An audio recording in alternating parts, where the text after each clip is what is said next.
Bienvenidos a una nueva clase de legislación comercial con el profesor David Julio. En esta ocasión vamos a hablar de la validez, los vicios y las nulidades que se pueden presentar en un contrato de sociedad comercial. Un contrato de sociedad comercial es un acto jurídico como cualquier otro, pero por su característica de ser nominativo, vemos que éste posee un nombre y por ello tanto en el Código Civil como en el Código de Comercio aparece establecido como contrato de sociedad comercial, tal como se referencia en el artículo 98 del Código de Comercio. Por ser el contrato de sociedad comercial un acto jurídico, al igual que los otros contratos, para que éste tenga validez y existencia, debe contar con unos elementos fundamentales que de no existir, pues el contrato no podría nacer, y si nace, pues nacería viciado y perdería los efectos jurídicos.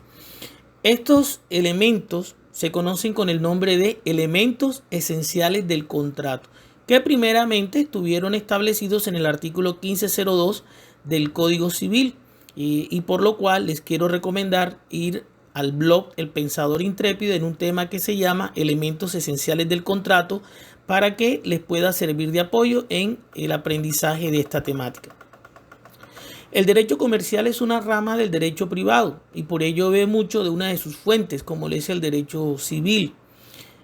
Por eso, en lo que tiene que ver con la validez del contrato de sociedad comercial, el artículo 101 del Código de Comercio literalmente expresa que para que haya validez de un contrato de sociedad, para que éste sea válido, debe existir capacidad legal, consentimiento exento de error esencial, fuerza o dolo, y un objeto y una causa lícita.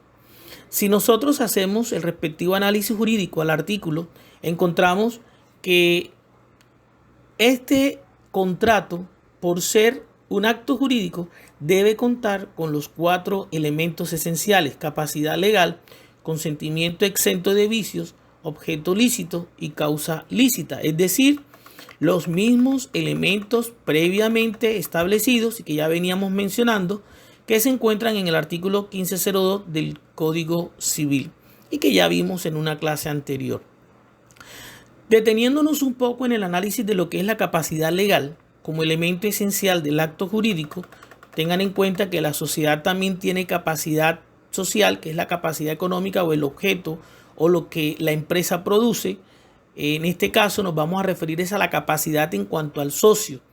Podemos decir que no todo el mundo es capaz o tiene capacidad legal para ser parte de una sociedad. El artículo 103 del Código de Comercio establece quiénes son los socios incapaces y habla de los menores de edad, estableciendo de que los menores de edad no pueden ser socios de una sociedad colectiva o de una sociedad en comandita. En los demás casos pueden ser socios a través de representantes legales, pero en los casos de sociedad colectiva y sociedad en comandita ni siquiera puede ser socio aún con representante. La razón es sencilla. En los casos de sociedad colectiva y en comandita, los socios responden de manera solidaria e ilimitada, mientras que en las otras sociedades los socios responden solamente hasta el monto de sus aportes. Entonces, el artículo lo que busca es proteger a futuro el patrimonio económico de un menor, en este caso del incapaz, que debido a una mala administración o a una mala decisión de su representante, termine poniéndole en perjuicio y en riesgo todo su patrimonio. Continuando con los vicios que se pueden generar dentro del contrato de sociedad, encontramos que el artículo 104 literalmente expresa cuáles son los vicios que se pueden presentar dentro del contrato de sociedad y las nulidades que ésta genera. Esto quiere decir entonces que el artículo 104 del Código de Comercio nos expresa a nosotros 2 aspectos a tener en cuenta y que son de gran importancia, que se pueden desprender. El primer aspecto tiene que ver con la afectación o las personas que pueden salir afectadas cuando se presenta un vicio dentro del contrato en lo que respecta a los elementos de validez. Y el segundo hecho tiene que ver con las nulidades que se generan. El primer hecho, es decir, la afectación del contrato por un vicio en los elementos, es es cuando la afectación se presenta sobre uno de los elementos esenciales y automáticamente la ley nos dice que en caso de existir un vicio, pues va a afectar la relación de los socios y lógicamente el socio en quien incurre tal vicio, tal afectación. Es decir, el vicio va a recaer sobre el contrato, las relaciones internas y el socio que genera o generó tal vicio, pero no puede ser en contra tercero. Es decir, si yo hago parte de una sociedad y yo presenté un documento falso o sencilla y por ese documento logramos convencer a los socios para firmar el contrato de sociedad, o de pronto no teniendo la edad para ser parte de la sociedad, miento y firmo el contrato de sociedad, al momento de descubrirse esa falta de capacidad o ese vicio del consentimiento, pues no va a afectar a los terceros, va a afectar la relación comercial, es decir, la relación de los socios y lógicamente el que incurrió o el que le afectó el vicio. El segundo aspecto tiene que ver con las nulidades, teniendo en cuenta que una nulidad es una acción que puede dejar sin efecto jurídico un contrato. En este sentido, hablamos de que estas nulidades se pueden dar de dos maneras. Una nulidad relativa, cuando el vicio recae sobre la capacidad o sobre el consentimiento, es decir, no tengo la edad, soy menor de edad para ser parte de una sociedad, pero aún así hago parte de la sociedad. O cuando miento para lograr el consentimiento de los demás socios y firmar el contrato. Cuando el vicio se descubre y se solicita, o sea, se presenta como acción o excepción, sencillamente la nulidad que se genera es la nulidad relativa. Esta nulidad puede ser subsanable. Repito, la nulidad relativa es aquella que se puede subsanar y recae solamente sobre el consentimiento y la capacidad.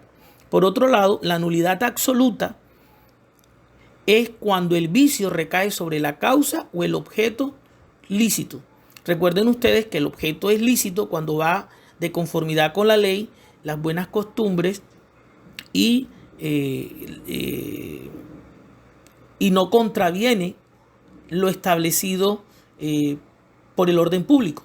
Lo mismo que la causa lícita es cuando el móvil o lo que motiva el que se celebre el contrato va de conformidad con la ley, no va contra el orden público ni contraviene las buenas costumbres. Entonces, cuando el vicio o la afectación recae sobre el objeto lícito o sobre la causa lícita, se genera una nulidad absoluta. Esta nulidad no puede ser subsanada y cuando se recae o se solicita, sencillamente el socio no puede pedir la restitución de sus aportes. Ahora, cuando esta nulidad recae sobre una prohibición o sobre un monopolio oficial, una vez desaparece la prohibición, entonces se subsana la nulidad. Es la única nulidad absoluta que puede ser saneable cuando proviene de una prohibición legal. Por lo demás, las otras nulidades, en el caso de la nulidad absoluta por vicio del objeto o la causa lícita, no puede ser subsanada, a diferencia de la nulidad relativa, que por caer sobre el consentimiento o la capacidad sí puede ser subsanada. Con este tema terminamos lo que tiene que ver